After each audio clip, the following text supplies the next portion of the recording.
welcome back for part 4 of Mashaal.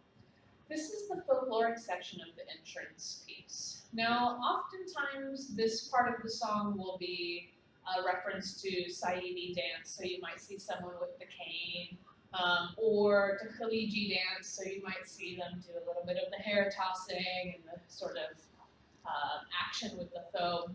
But this song has a really interesting North African Maghrebi feeling. So we're going to play a little bit with a Tunisian reference. We're not doing Tunisian dance, we're just trying to make a nod to it.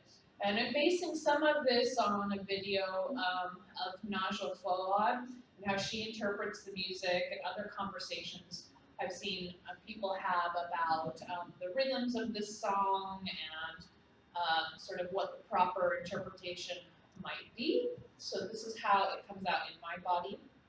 So we're going to use the veil to create a really interesting belt that's going to reference the long white tasseled Tunisian belt. And then we're going to be doing a lot of up on our toes, long arms, twisting forward. We're also going to have a few sections where our arms are in this sort of 70s frame, and we're going to be shimmying on the down. So we'll break some of those techniques down in a minute. Let's first look at how we're going to be using the veil during this section. The section right before is a lot of shimmying. So we've ended by coming down with soft barrel turns, and then we have a lot of shimmying in place, and I've left this section open for your personal interpretation. Improvise, you can play with shifting weight and body postures and the sort of cover, reveal, and little accents through the hips. But as this section winds up, the music is going to change and we're going to hear some violins go dun dun dun dun dun dun dun dun dun dun. So we're going to take that as our cue to start turning. So we are here, and we're going to let go of the veil with the left hand. We'll grab it in the right and pull the veil into a strap. And then you're going to end facing back. So if I was doing this here, I'd be here, shimmying, shimmy, shimmy, shimmy, shimmy, shimmy, turn, settle in towards the back, and gently pull the strap across the front and cross in the back. So you're going to cross behind yourself, grab with the opposite fingers. And you don't want to pull too tight right now, because then you won't have any space to maneuver the veil, and you're going to need to do that in order to pull up the ends. So you just cross behind yourself, and you might be sliding your hands just a little bit down the length towards the ends as you slide your fingers under the part around your hips. Okay? So you're going to stick your thumb under there, and usually my first two fingers are holding the ends of the veil, so that leaves my thumb free to stick under here, and then the thumb is going to come on the outside of the part you're holding with your first two fingers. So it's going to come out here, and you're going to pull that part up and forward, up and forward. So you have a little bit loose here, and anywhere in this process, you can take a glance down, or you can sort of feel by weight or familiarity with your veil if you're even or not. So as you're doing this, you're sort of playing a little bit with the audience maybe, and you might take a glance down and notice that you're not entirely even. Before you tighten, now is the chance to sort of adjust. So once you've pulled the ends up, you're going to pull forward with a little twist. And then as you drop them, you should hopefully have them forward of the midline. This one for me is a little far back, but I know that it's tight enough that it will stay. But ideally you want to get them closer to the front of the hip bone. That way they're in the right position, and they're going to stay through the duration of this section without slipping off. So let's try that again from the spin. So you're turning here, taking it in one hand, making a scrap. You're going to cross behind yourself, stick the thumbs under, pull up, and then grab and even out as you tighten. And then you might have an extra second, or you might be a little bit behind. When the music changes, it's going to be a little bit more rhythmic, and then the violins or the melody instrument will kick in again. That's when we're going to come up and start moving around with twists towards our audience. It's okay if you're not ready at that time. Just keep acknowledging the audience, maybe play with them a little bit as you adjust. And then when you are ready, you can make your grand surprise known by turning to face them. I should mention something about costuming. This would work really well with a minimalist costume because we're going to be wrapping it around ourselves, and fringes can be problematic. It's not impossible, you just have to practice a little bit extra and figure out how you need to adapt. But it works really well if you have some kind of smooth minimalist costume, since this will sort of be the motion for you. Another thing you might want to think about when costuming this is material. So I've noticed, I don't usually wear the pants high, but I'm trying it today to make a smooth line for the veil. And because the pants are a little bit slick, and the veil, which has a little bit of grit, but it has nothing to stick to because the pants are slick, the veil keeps slipping and doesn't stay quite as tight as it should, which normally doesn't happen when I have this either rolled down to create some bulk, or I have a hip scarf, which has a little bit more texture and therefore gives the veil something to grip onto. So if you're going to try this with a costume that is fairly minimalist, that doesn't have some texture that the veil will sort of catch on in the good way, then you might need to consider that it's likely to slip, and therefore throughout the dance you might need to adjust it a little bit as you're going around. So it's not a terrible thing as long as you notice that it's happening. If you're really committed to that costume, the costume tends to be a little bit of a slippery material. Just know that you might either have to make your veil extra tight or go back and adjust it before the section is over. More often than not, the audience is way too focused on the costume that's about to fall off, and they would much rather you spend 2 seconds to adjust it and move on than, like wait in anticipation of it falling off for, however long that's going on. So just adjust it, get rid of it if you need to. If you feel like it's just not going to hang on, discard and move along. And then you can come back at the next section, getting ready to come down and wrap in the ballet style. That would be the perfect next opportunity. All right, so let's look a little bit more at the technique for these twists and the shimmy on the down. We're going to be up on the balls of our feet, and we're going to be going forward, back, one, and one.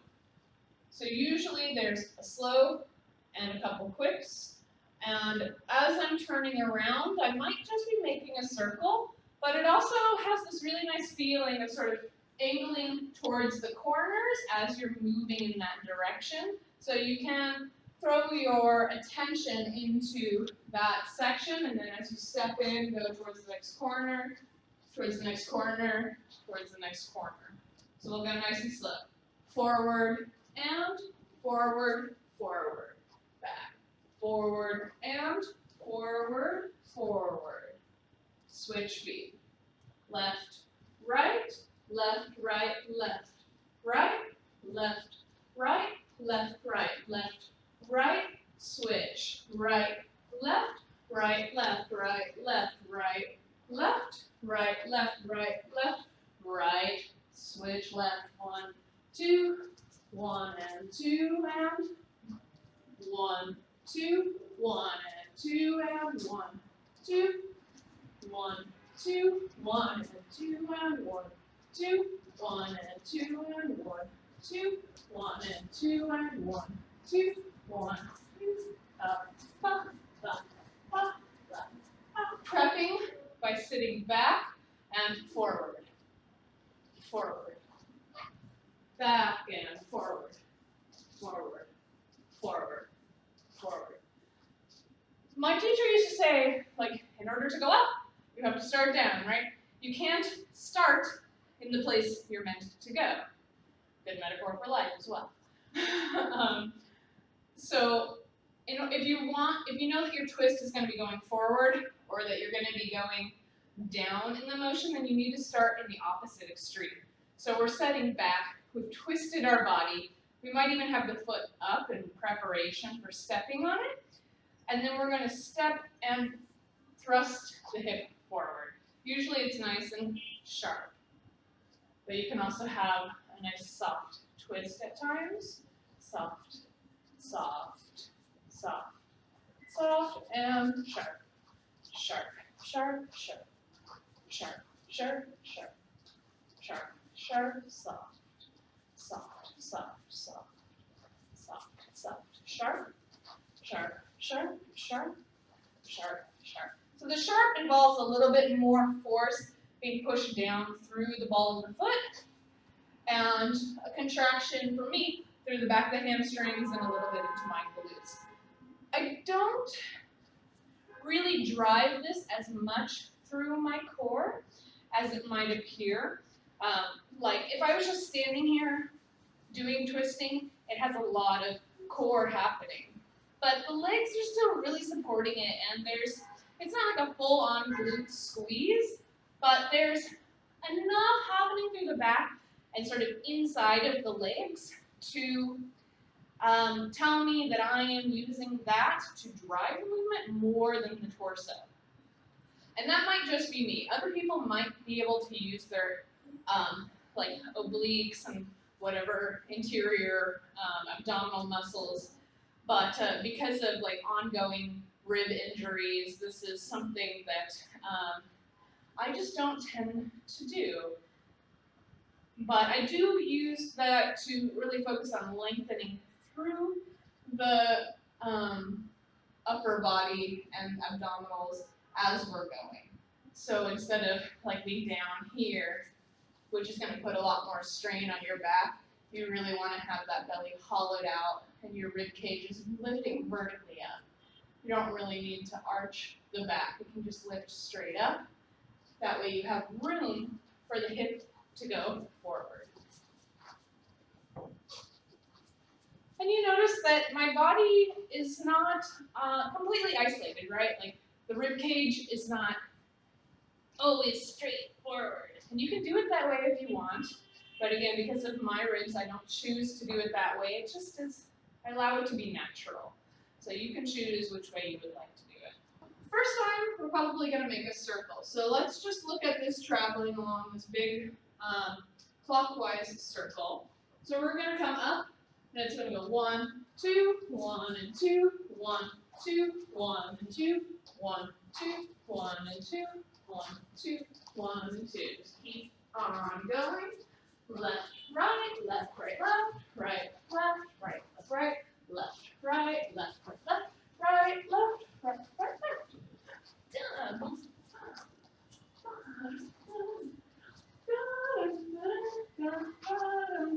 Good. Okay, now let's take a look at making a square because we're going to do both of these. Usually, I find myself starting the square on the second go around and I'm headed towards the back. But let's look at it from this side first and get the facings. So as we're going, 1, 2, 1 and 2, I step over and point myself towards the next corner. 1, 2, 1 and 2, and then I look over and I point myself towards the next corner. 1, 2, 1 and 2, step over towards the corner.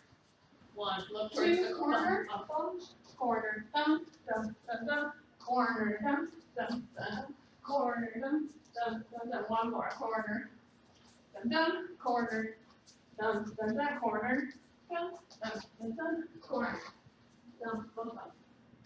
Let's work with the shimmy going down. And we'll just move in a line, we'll move around ourselves and play with the different angle changes with this. So let's just start by pushing the hip up. Usually, this is the starting point for any of my like basic hip drops or hip lifts. I'm thinking about pushing the ball of the foot into the ground.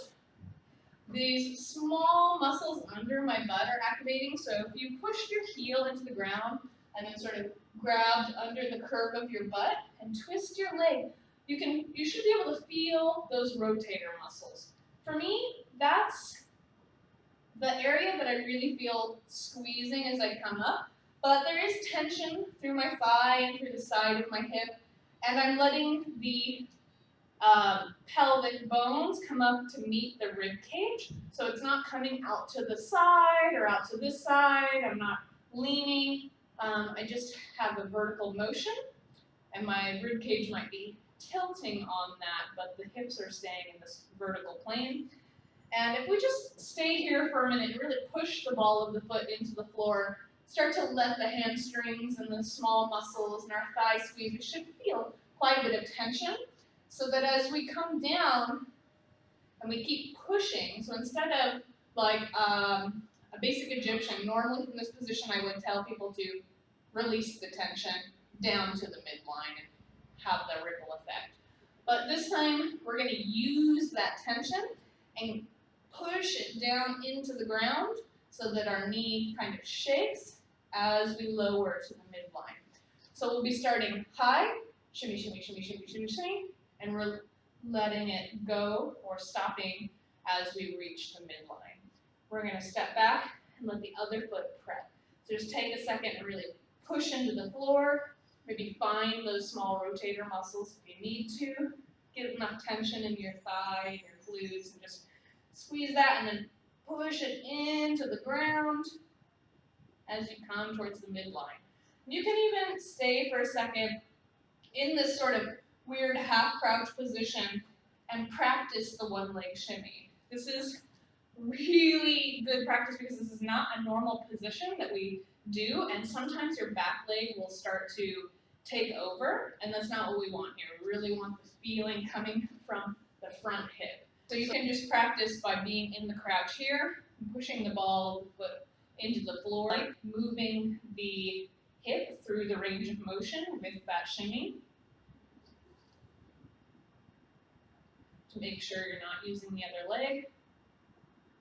You can lean a little bit over it if you really need help to like feel the weight of it, and then can practice as you move your weight towards the other foot, but still using the push to help drive the motion, and then balance out the weight. So the plumb line we talked about last time, where the weight is, should really be centered between the feet.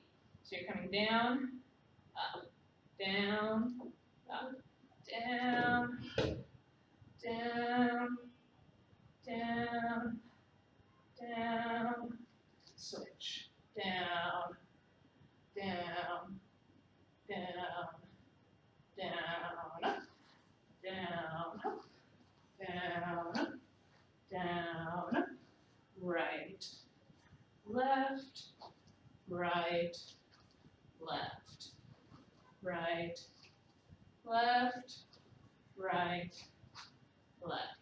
Okay, so we can move this around ourselves, but let's just start by working on the angle. So we have our frame, down, down, down, down, and then we can sort of start to turn that around ourselves. Right, left, step, and change the angle. Right, left, step, change the angle. Right, left, step, change the angle. So this is almost like making a box. This one isn't quite a circle. It's working on one here with angle, angle, and then you change maybe to a wall or a corner. Angle, angle, change your facing. Angle, angle, change your facing. Angle, angle. You can also do this traveling, and I tend to go backwards on the circle. So I might go right, left, right, left, right, left, right, left, stepping back, back, back, back, back, back, back, back, back, back, back,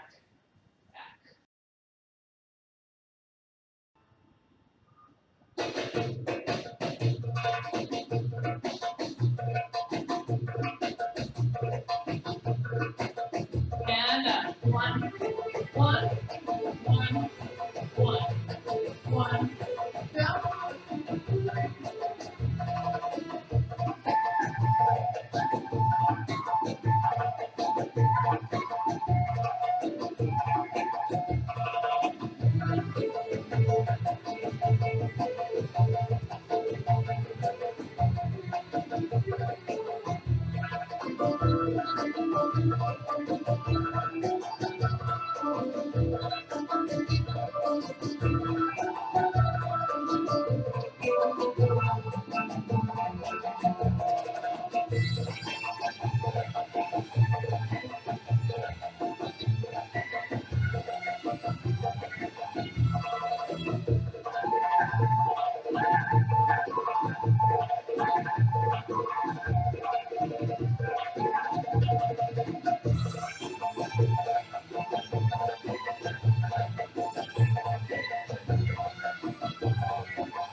As with the other sections of music, we have some repeats happening.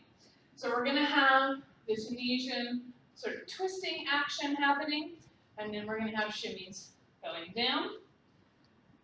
And then we'll have a sort of softer feeling twisting section where you could choose to do some roundish circle type of things if you wanted to. And then instead of having shimmy going down, we have a tech, tech, tech, tech. And this one, I have been doing two things. I sometimes go 1, 2, 1, 2, so forward and back, forward and back, forward and back, or 1, 2, 1, 2, so just sharp hip accents, going down, down, down, down, but pretty freely so that the energy is sort of shifting weight as I'm going. 1, 2, 1, 2, 1, 2, 1, 2, 1, 2, 1, 2, 1, 2, 1, 2. So you might see me do either of those in that part of the music. Another thing you might see with the circles is a circle going here and then stepping back and around to make a sit circle. This for me is still some movement I'm experimenting with, so it's not 100% perfect. So it's forward, forward, and then instead of making the same direction hip circle as you turn the opposite direction, it's going here, here, and as you're stepping, you're going around, pushing the hips back, and then pulling them back to center. So it's really similar to the Naboya sit circle from one of the other tutorials, but it has a little bit lighter feeling to it going in.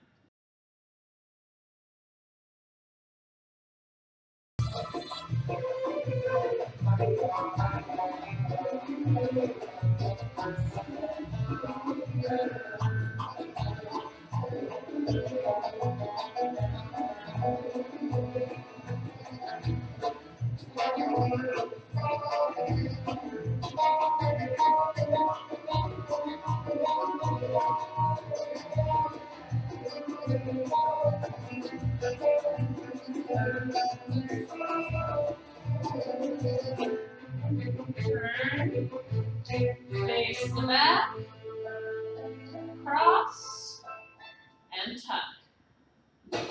We've got plenty of time. You can tighten it down and get ready to come up. Forward, forward, forward, forward, forward, forward, forward, forward, forward, One more time. 1, 2, 1, and 2. 1, 2, 1, and 2. 1, 2, 1, and 2. 1, 2, 1, and 2. Around yourself. In the corners.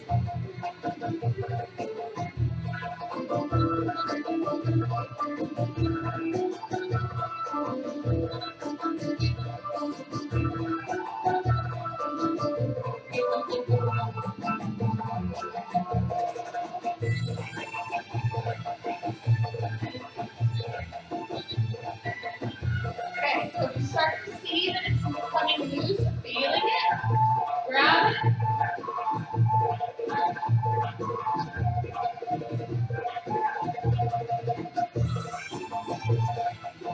And tighten it as you go.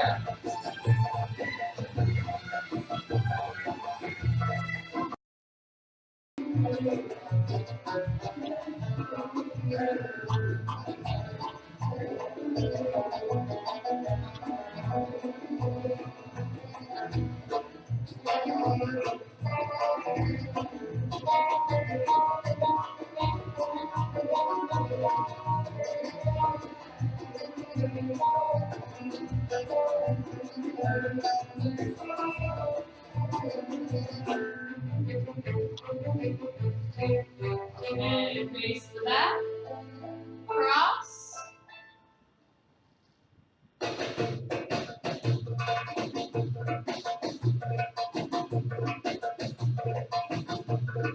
Snug it tight.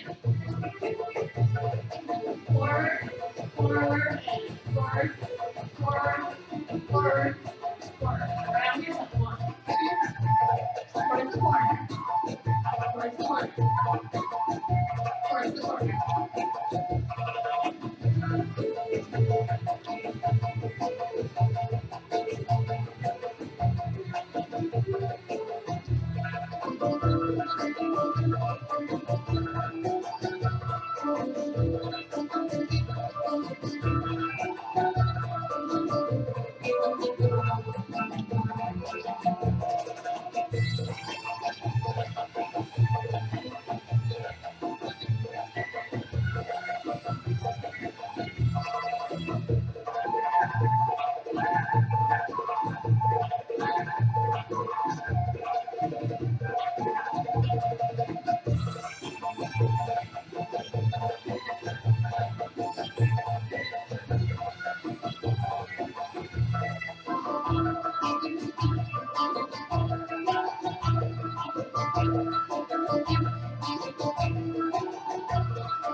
Face the back.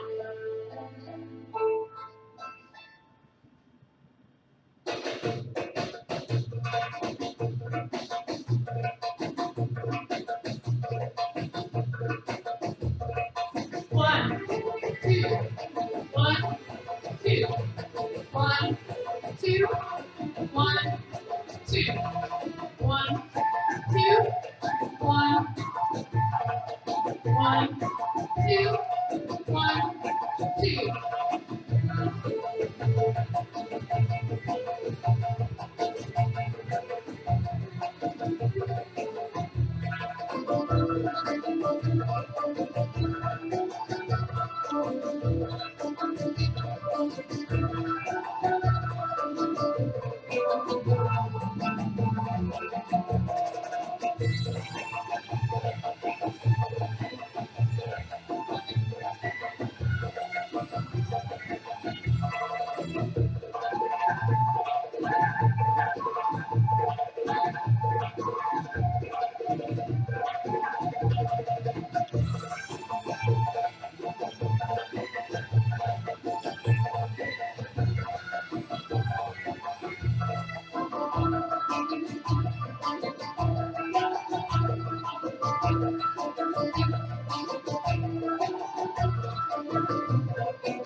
Back,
back, back, back, back, back, back, back, back, forward, forward, forward, forward, and forward, forward.